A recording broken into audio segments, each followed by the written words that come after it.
This program provides education, not advice. Sponsors pay a fee for endorsements and interviews. See the truthayf.com disclosure page for details. This is where technology, innovation, and personal finance come together. This is the truth about your future with Rick Edelman.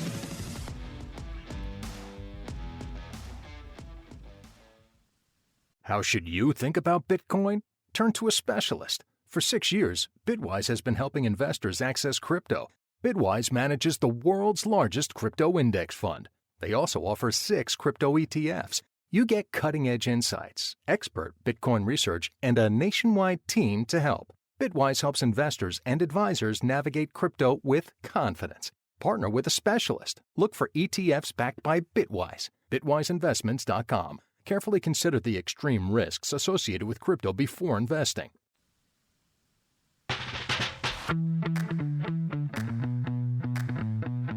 It's Wednesday, October 23rd. We're in the midst of our 19 podcast series covering 34 topics related to the presidential election in an effort for me to move from undecided to decided. I got this email from Barry. She's in Long Beach, California. Hi, Rick. I have followed you for many years on your radio show, public events, and now your podcasts.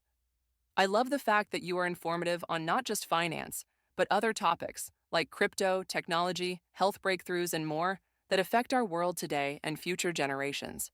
Though I wasn't one of the undecideds in this election, I have diligently listened to your election series and have learned much from your podcasts on both sides of the aisle. Your comments have given me pause to rethink some things, and I have to say, you have changed my thought direction on several issues. Thank you for the education and your personal input. Keep up the good work. Barry, thank you so much for your kind note. I continue to get comments and emails from listeners. I invite you to do that as well. The link to do so is in the show notes. Just send it to askrick@thetruthayf.com. And yeah, my primary goal here, quite seriously, is for me. I'm doing this selfishly. Sorry I'm forcing you to listen to all this banter, but I'm really genuinely trying to figure out who I'm going to vote for. I will have the answer by next week because the election's fast approaching, and we will reach the end of this 34 topic 19 podcast series. But I do hope that at the same time, it is providing valuable information for you to recognize the legitimacy of arguments and viewpoints from those who disagree with you politically.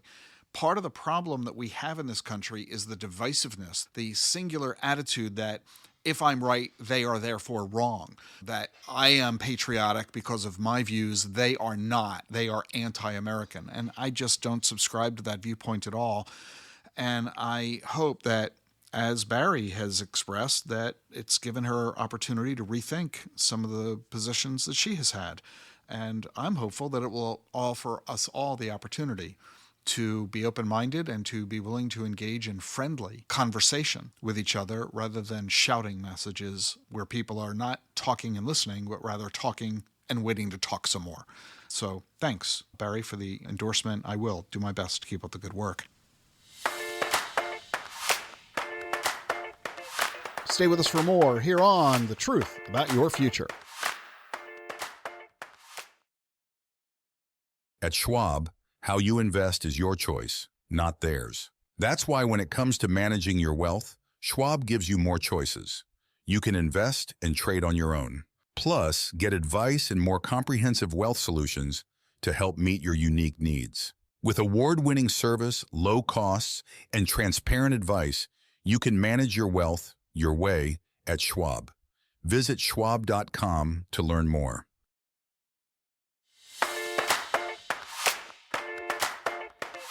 Welcome back. The Truth About Your Future continues. Today's topic, which will be an emotion-laden one due to the subject matter, racism, bigotry, religious freedom, gender, sexual orientation, LGBTQ+, and transgender. I only had 2 emails from listeners on this one, so let me share them both with you. First, Jane, and then John. The thing with Harris is her views on everything from believing in critical race theory to insisting on transgender surgeries and puberty blockers for children. Trump is a nut and says outlandish things, but his policies in the end were great for America. I hope he wins. Kamala favored taxpayer-funded sex change operations for illegal aliens in detention. Thank you both, Jane and John, for your comments. For me, this topic begins as a no-brainer. Trump is a cad. We know his despicable behavior toward women. We know the derogatory comments he's made expressing racial bigotry. We don't have to go into the details. We all know what he has said over the years and what he has done over the years. Kamala, on the other hand, she's a woman. She's a minority.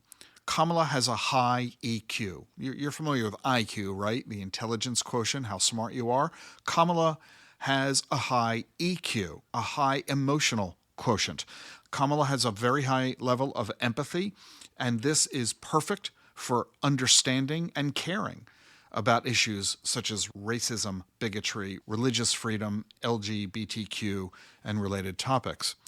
So it'd be really, really easy for me to say no to Trump on this topic and yes to Kamala. But I find that she takes her viewpoint way too far, to the point where she is completely irrational and totally unreasonable. I mean, just listen to the answer to the question she got back in 2019 when she was running for president in the primaries, what she said about transgender surgery. Listen to this.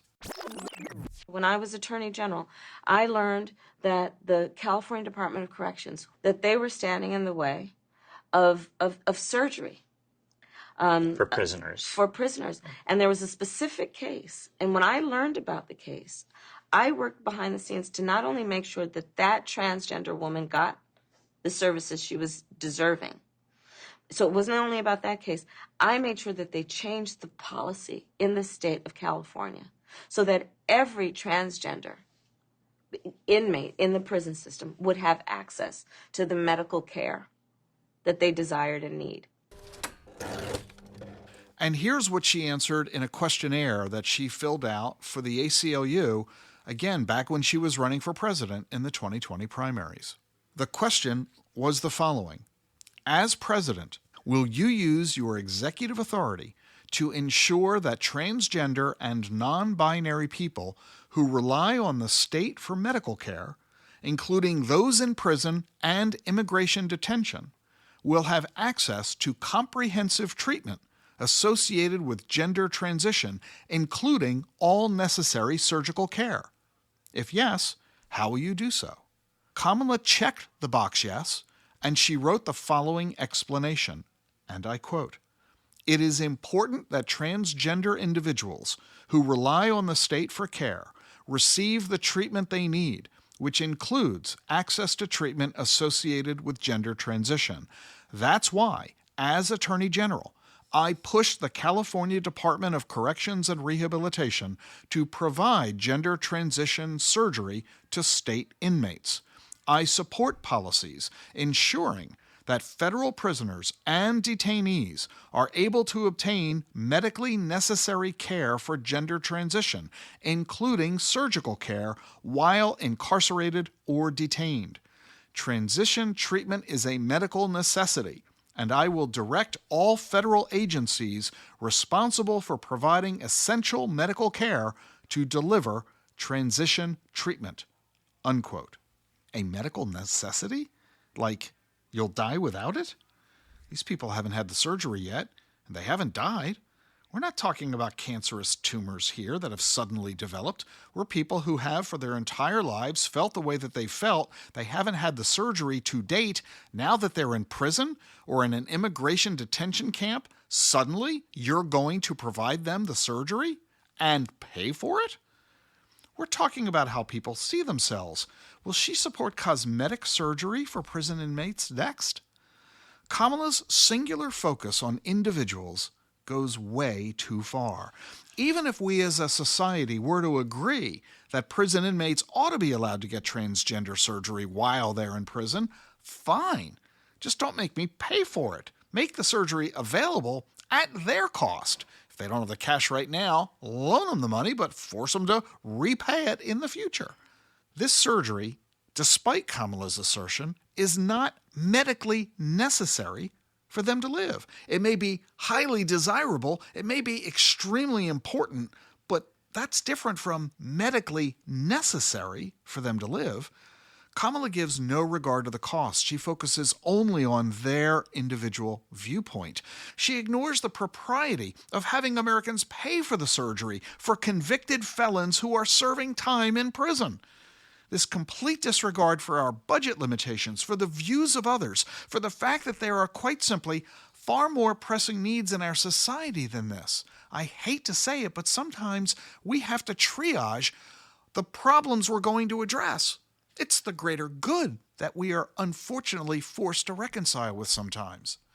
I wonder if Kamala has this viewpoint on this issue, what she's going to come up with next. Oh, and let me add this. Most recently, those incidents were years ago, 2016, 2019. More recently, a couple of weeks ago, she was on Fox News, and she was asked point blank. Here's the question. So, are you still in support of using taxpayer dollars to help prison inmates or detained illegal aliens to transition to another gender? And here was her response. I will follow the law. Kamala, you'll follow the law? First of all, that's not an answer to the question. That's just a dodge. Just like she's been dodging just about every answer to every policy question that she's been getting. This is one of the big complaints that American voters have about Kamala. We don't know what she thinks because she doesn't answer questions. And when you accuse her of not answering questions, she gets mad at you and says, "May I please answer the question?" as if she was trying to answer the question in the first place. Second point is this. As president, she is the law. She could do this by executive order. She wouldn't need Congress to give her permission. So by saying coyly, "Oh, I'll follow the law," I call bullshit. Kamala will definitely continue support for transgender transition surgery for prison inmates and illegal immigrants in detention, just like she has always supported this. And let's not forget, in her own words, she said point blank that while she was Attorney General in California, she pushed the California Department of Corrections to provide gender transition surgery to state inmates. So it's clear that if she's president, she'll demand it of every prison, not just in left-wing California, but across the entire country. And so sorry, Kamala, you should clearly, easily, and predictably have my vote on the racism, bigotry, religious freedom, and LGBTQ question, but you don't. Because of your radical left-wing extremist position on this issue, I don't give it to you. I certainly can't give it to Trump because he's a cad, so it's another draw. And this explains not only why I'm undecided in this election, and not only why so many other Americans are undecided, but why the polls show that the race is tied at around 49-49. Kamala ought to be running away with this election. Trump is a despicable person. Nobody should want to be voting for him. But she's proving herself to be such an inane individual, the race is tied. Kamala, this is your own fault. And so, my pondering continues, and tomorrow we're going to tackle one of the top 2 issues in every poll: immigration and border security. That's tomorrow. Today, though, at 2 p.m., my webinar, How to Factor Longevity into Your Financial Planning. You don't want to outlive your money, and this event is going to talk to you about how you can prevent that from happening with an innovative solution you've never heard of. Nate Conrad's going to be joining me, the head of LifeX at Stone Ridge Asset Management. It's a free event. Register by clicking on the show link. If you're a financial advisor, you get 1 CE credit. See you there today at 2.